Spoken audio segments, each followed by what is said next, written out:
Good morning, everybody. It is Monday. It is a gloomy day today, but we're going to rejoice and be glad. I'm sitting here listening to Travis Green on the We Need to Talk podcast, and a lot of what he said really touched me today, especially when he started talking about the gifts and talents, and he talked about the parable. And it's crazy because I was thinking in my head, bringing my grandmother to therapy, like, Lord, what do you want me to read today? What do you want to talk to me about today? And when he started talking about gifts and talents, he started talking about how it's dangerous to tell God, not right now, I'll do it later. And that you also have to be careful who has your ear, because that's who God is going to sound like. And that you don't know if you'll get an opportunity, because tomorrow is not promised. When I tell y'all that seeing death and loss around me this season is really telling me there's no tomorrow, that there's only today. Like, you really have to look forward day. When you open your eyes, then you know that you have been graced, you have been equipped for today. And the thing that we should all be asking is, Lord, how do you want to use me today? What gifts do you want me to use? What talents do you want me to use today so that you can get glory? If you are not living your life submitted and sold out to Christ, then you have not only told God no, but you have given the enemy a foothold, a strong foothold in your life. You wreak havoc, appear as though that you're doing something for God when you're really only doing it because you think that's what you're supposed to do. If you have not gotten down on your knees, fasted and prayed, and turned your plate down for 24 hours to ask the Lord what it is He wants you to do, and you really have to search your heart. You really have to look and see, okay, what is it that I'm doing that's not in alignment with God? And a lot of y'all know what it is that you are not doing that's not in alignment, and you think that you got time. I'm telling you, you do not have time. You do not have time. Time is not on your side. When you close your eyes, whether it's to take a nap, you don't know whether or not you're going to wake up. You have no earthly idea. It is so important. I'm trying not to scream in this car. It is so important that y'all get it together, man. Like, seriously. You come across this video on your story, on your feed, and I'm telling you, you don't have time. You need to do it now. Whatever instruction that the Lord has given you, and some of y'all know what the Lord has told you to do, but you think, oh, I got time. Let me do this first. No, you don't have time. I'm sorry to break it to you. You could die tonight. You could die right now after you see this. You do not have the time that you think. Everything has a window. Everything has an appointed time. And you mean to tell me you would rather wait until you got your finances together? You would rather wait until you got married? You would rather wait until you had kids? You would rather wait until whatever?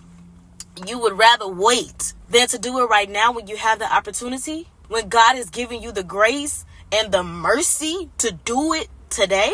You don't have time, beloved. And you are in a dangerous space when you don't move on what God has told you to do. To remain in disobedience, it would be best. It would behoove you to do it now and then explain it later, even if you don't need to explain it. But when you move and God says move, there's grace to cover you. There's grace that covers you when you move and God says move. No, you may not have all the resources. No, you may not have the finances. You may not even have the people. But because you moved based off of mere instruction like He told you to, you don't know what tomorrow is like. You don't even know what the next hour is like. So you're going to forfeit obedience because you don't have it all the way together. Do you know how many people in the Word of God did not have it all the way together, and they either were used for His glory, or because they compromised and they waited and they disobeyed? It's either or. There really is no in between. You either gonna do what I ask you to do, or you're gonna suffer the consequences. And then your family is going to, the people that's connected to you is gonna suffer the consequences. So you mean to tell me you would rather allow people to not come to Christ because of your PGD, because you can't make up your mind? And I'm talking to myself too.